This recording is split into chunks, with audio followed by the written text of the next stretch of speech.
나우 인터뷰 코너입니다. 2달 넘게 이어지고 있는 미국과 이란 간의 입장차가 좀처럼 좁혀지지 않는 모습입니다.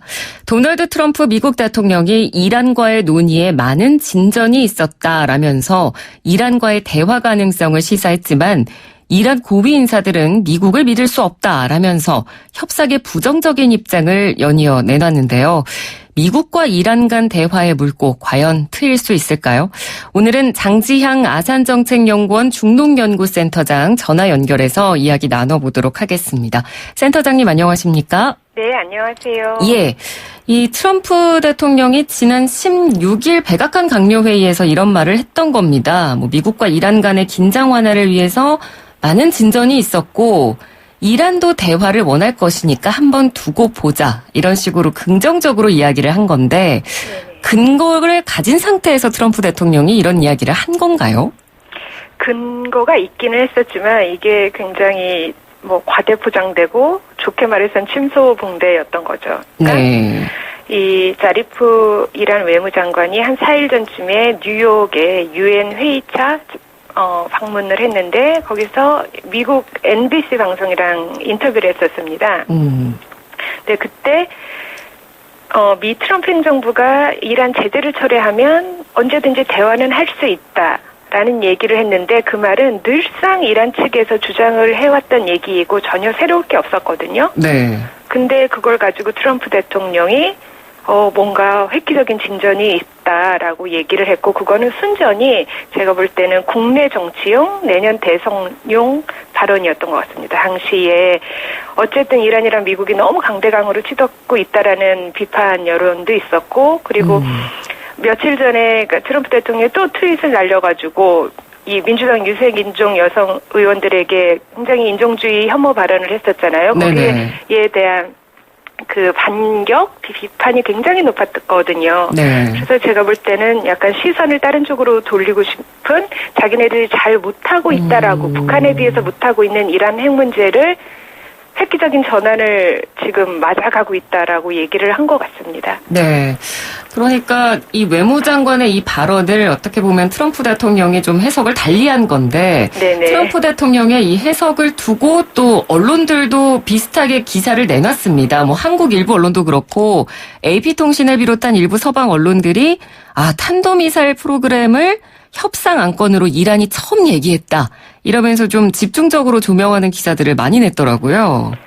네, 맞습니다. 저도 처음에 그 헤드라인만 보고 깜짝 놀랐거든요. 네네. 왜냐하면 이 탄도미사일 협상 건은 이 2015년 4년 전에 소위 역사적인 이란 핵 합의를 이루었을 때 오바마 행정부랑 그 UN 안보리 상임이사국 내국 독일 이란이 그야말로 정말 이렇게 싸움 끝에 합의를 했던 거기에서도 절대로 다룰 수 없었던 이란이 이거는 자신들의 자주권이라고 말하면 안 된다라고 했던 문제를 트럼프 대통령이 했다라는 얘기가 나와서 제가 깜짝 놀랐는데 사실 그 기사 역시 굉장히 침소봉대, 과대포장됐던 것으로 보입니다. 네네. 그러니까 당연히 이란 외무부도 바로 정면 반박을 했죠. 네네. 탄도미사일 개발 프로그램은 절대 우리가 다른 나라와 협상할 대상이 아니다. 이렇게 그렇죠. 공개적으로 얘기를 했더라고요. 예, 오히려 뭐라 그랬냐면 만약에 탄도미사일 프로그램에 대해서 얘기를 하고 싶다면 미국이 지금 자신의 우방국, 중동에 있는 우방국들 그 걸프 산이 왕정, 사우디, UAE, 요르단 이런 나라에 수출해온 미사일을 모두 제거할 경우 그런 조건이 충족이 되면 하겠다라는 얘기로 오히려 더 세게 반격을 하면서 얘기를 했죠. 그렇습니다. 그러면서 우리는 미국 절대 못 믿는다. 네, 이런 발언까지 덧붙였는데 이건 어떤 의미라고 볼 수 있을까요? 그러니까 이 역시 미국의 트럼프가 계속 쏟아내는 발언이 국내용인 것처럼 이란 역시 이란 당국들도 핵 합의, 핵 관련해서 미국과 설전에서 내놓는 얘기들은 미국 보고 들으라는 얘기도 있지만 대부분 국내 정치용, 국내 청중용일 경우가 많습니다. 그러니까 물론 미국이 이때까지 계속 말을 바꿔왔고 비일관적인 제안을 해왔던 건 사실인데 이란 역시 지금 미국과 강대강으로 치닫고 있는 게 굉장히 부담스럽거든요. 무엇보다 지금 경제 제재 복원으로 인해서 그야말로 경제 파탄, 벼랑 끝에 몰렸다, 민생고다 이런 상황에 몰리니까 이 여론이 물론 트럼프도 잘못했지만 성직자 체제 지금 이란 이슬람 공화국의 이 지배 세력도 뭔가 무능한 거 아니냐라고 얘기를 하기 때문에 어쨌든 지금 이란 당국에서는 트럼프 쪽에 더 과오가 있다고 미국 쪽이 더 잘못이 크다라고 말을 하기 위해서 미국은 정말 거짓말쟁이고 믿을 수 없고 이런 잘못을 더 부각하려고 하는 것인 것 같습니다. 그리고 네. 놀랍게도 너무 경제가 안 좋다 보니까 이란 내 여론이 트럼프가 더 잘못을 한 건 맞지만 그래도 만약에 트럼프가 대화를 제의를 해오면 네. 이란은 무조건 받아들여야 된다라는 게 지배적인 여론입니다. 그러니까 이란 내부에서도 만약에 트럼프 쪽에서 이렇게 대화를 제안을 해오면 네네. 우리도 응할 필요가 있다라고 말하는 여론이 조성이 돼 있다는 말씀이신가요? 그렇죠. 워낙 경제가 안 좋으니까. 그러면서 이제 이란의 이 지배 연합이 잘못한 거는 정말 미국이나 유럽에서 늘 비판하듯이 시리아 내전, 아이시스 격퇴전, 예멘 내전을 통해서 이란이 너무나 영내 패권을 추구한 건 사실 아느냐. 네. 그들에게 위협이 됐고 또 우리 국고를 탕진을 했으니까 이란 성직자 이 체제, 지금 현 지배층 체제도 문제가 있다라고 하는 여론이 굉장히 많이 퍼져 있습니다. 네, 그렇군요. 지금 미국이 이란 핵 합의를 일방적으로 탈퇴한 지 1년이 됐고 이란은 지금 저농축 우라늄 보유량 한도 그리고 농축도까지 올리면서 유럽 쪽을 지금 압박하고 있는 상황인데 유럽은 지금 어떤 입장을 보이고 있습니까? 유럽은 항상 원칙에 입각해서 우리가 4년 전에 했던 합의를 따르자라는 얘기를 계속 무한 반복을 하고 있고요. 네. 사실 이란 같은 경우는 미국이랑은 대화가 잘 안 되니까 유럽을 굉장히 압박을 하고 있거든요. 그렇죠. 그러니까 유럽은 2015년 전에 했던 그 안보리 상임이사국 5개 독일, 이란이 다자 합의를 했으니까 네. 그리고 그게 국제 규범이니까 그거를 계속 지켜야 된다는 원칙론만 얘기를 하고 있고 그렇다면 유럽이 미국을 좀 압박할 수 있을까라는 질문에는 별로 긍정적인 대답을 드릴 수는 없을 것 같아요. 워낙에 둘 사이에 이 갈등의 골이 깊어서요. 유럽과 미국 사이에. 네네. 그러니까 이란 핵 합의 이슈는 정말 너무나 여러 가지의 둘의 이견 중에 하나라서 이란 핵합의 문제에 서로, 그러니까 미국과 유럽 사이에 동의가 이루어지려면 한참 기다려야 될 것 같습니다. 네. 그런데 유럽, 지난번에 정상들이 만나서 뭔가 액션을 취할 것 같긴 했지만 결국은 또 방금 센터장님께서 말씀해 주신 것처럼 또 원론적인 얘기만 했었고요. 네네. 유럽이 계속 이런 입장을 견제한다면 이란이 그 제한한 시간 내에 제3의 조처를 취할 것이다라고 밝히기도 했는데 네네. 이란이 그러면 말하고 있는 그 제3의 조처를 취할 가능성에 대해서는 어떻게 보십니까? 저는 꽤 높다라고 보거든요. 예. 그런데 문제는 이 제3의 조처가 얼마나 위협적인 거냐일 텐데 제3의 조처는 취할 테지만 그 핵합의 파기, 그러니까 이란이 이젠 우리가 나서서 핵합의를 파기하겠다라고 하는 그 제3의 단계 조처일 텐데 그건 그렇게 위협적이진 않을 것 같습니다. 그러니까 네. 원래 핵합의에 따르면 지금 우라늄 농축도를 3.5% 내외로 맞춰야 되는데 네. 지금 2단계 조처에 올라왔어요. 네. 그러니까 유럽이랑 미국더러 이 제재를 다시 철회하지 않으면 우리가 2단계로 오르겠다라고 하면서 농축도를 5%가량으로 올렸거든요. 네. 근데 이 5%가량이라고 하면 핵무기를 개발하는데 1년 정도 시간이 걸리고요. 그러니까 4년 전에 역사적인 핵합의를 오바마 행정부 때 했었을 때 이란의 당시 농축도가 20% 내외였습니다. 네. 그러니까 지금 거기까지 미치려면은 또 시간이 상당히 걸려서 3단계, 4단계 굉장히 작은 스텝으로 계속 경고를 하면서 유럽을 향해서 압박을 할 것 같습니다. 그러니까 압박을 하고 있지만 그다지 위협적이지는 않는 수준이기 때문에 그러면 앞으로도 유럽이 지금 이란이 요구하고 있는 사항은 들어주지 않을 가능성도 높겠네요. 그러니까 제가 봤을 때 유럽 정부는 아마 들어주고 싶을 거예요. 근데 문제는 이란이 요구하는 것이 그러니까 이란산 원유 수입을 다시 재개하고 유럽 기업들이 다시 와서 사업을 시작하라라는 건데 유럽 정부가 아무리 그렇게 하고 싶은데 유럽 기업들은 미국 제재의 세컨더리 보이콧에 걸릴까봐 무서워서 할 수가 없는 거거든요.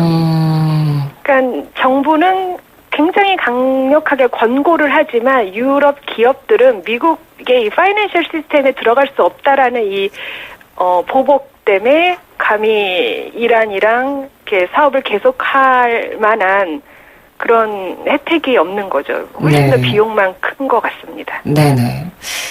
자, 어찌됐건 지금 이제 2달 넘게 계속해서 미국과 이란이 서로 자극하면서 핏대를 세우고 있는 상황이고요. 워낙 긴장감이 이렇게 이어지다 보니까 혹시나 실질적인 전쟁으로까지 이어지지 않을까 하는 그런 불안감도 좀 나오고 있는데 이 전쟁 가능성에 대해서는 어떻게 보시나요?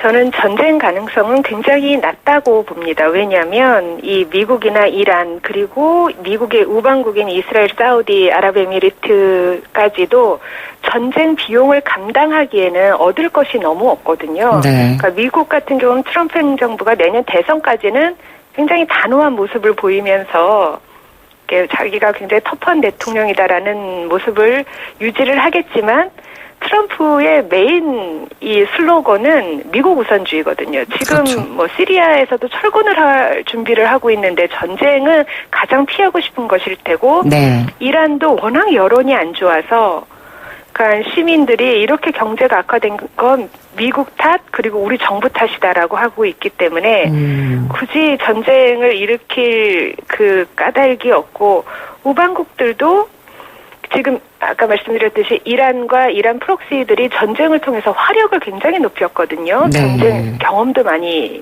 늘고 그래서 섣불리 전쟁을 하기에는 너무 무서울 것 같아요. 그런데 그러면 왜 이렇게 2달 반이 넘도록 계속 소위 일촉즉발의 위기로 치닫고 있느냐라는 질문에는 이게 겉으로 봤을 때는 위기 같아 보이지만 사실 보면 탐색전인 것 같습니다. 그러니까 서로의 한계가 어디까지인지 그러니까 알아보면서 그 한계는 넘지 않는 선에서 자신의 시민들에게는 우리는 할 바를 다 한다라고 얘기를 하고 사실 잘못은 저쪽에 있다라는 얘기를 하면서 오히려 이렇게 맞대응에 이 왔다 갔다 하는 이 충돌이 길어진다고 해서 불안하기보다는 저는 절충점을 찾고 있다는 생각이 들거든요. 그래서 오히려 길어지면 아이러니하게 이 전쟁의 가능성은 낮아질 것 같아요. 그러니까 내부 결속이고 서로에 대해서 탐색을 하면서 절충을 찾아가는 과정이다라고 한다면 그러면 두 나라 간에 뭐 중재자 역할을 할 만한 대화 채널은 굳이 필요 없을까요? 있으면은 더 빨라지겠죠. 저는 언젠가는 대화 물꼬가 트일 거라고 생각을 하는데 이 중재자 역할을 하는 나라가 있으면 더 이 속도가 빨라질 텐데 뭐 많이 있었습니다. 6월달에 일본 아베 총리가 가기도 했었고 스위스도 자기네가 하겠다, 오만도 자기네가 해보겠다라고 하는데 제가 봤을 때는 이라크가 가장 이 효율적인 중재자 역할을 할 수 있는 나라가 아닐까 싶습니다. 그러니까 이라크 같은 경우는 미국이 2002년 이라크 전쟁을 통해서 지금 현재의 이 실권자들을 만들어줬거든요. 가지고 이라크 정부가 미국 정부에도 약간 빚이 있고, 그리고 이 이라크의 지금 실세들이 미국 정부가 2002년도에 이 자신들한테 권력을 줬을 때 대부분 이란에 망명을 해 있었습니다. 사담 후세인 독재 정권을 피해서. 그래서 이란과도 굉장히 커넥션이 좋거든요. 그래서 이 미국, 이란, 이라크 세 나라가 서로에게 조금씩 레버리지가 있어서 이라크가 중간에서 중재를 하면 제일 뭐 쉽고 이 스무드한 모습으로 둘 사이의 대화가 시작되지 않을까. 그리고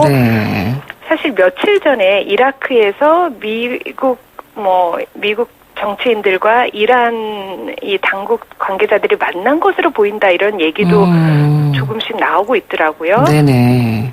그래서 그렇게 결말을 맺는 게 가장 이 피해도 모든 측에게 줄일 수 있는 방법이 아닐까 싶습니다. 네, 앞으로 상황이 또 어떻게 전개가 될지 그리고 또 이라크의 역할까지 한번 주목을 해보면 좋을 것 같습니다. 오늘 말씀 잘 들었습니다. 고맙습니다. 네, 감사합니다. 네, 지금까지 장지향 아산정책연구원 중동연구센터장이었습니다. 1부는 여기서 마치고요. 잠시 뒤 2부 이어갑니다.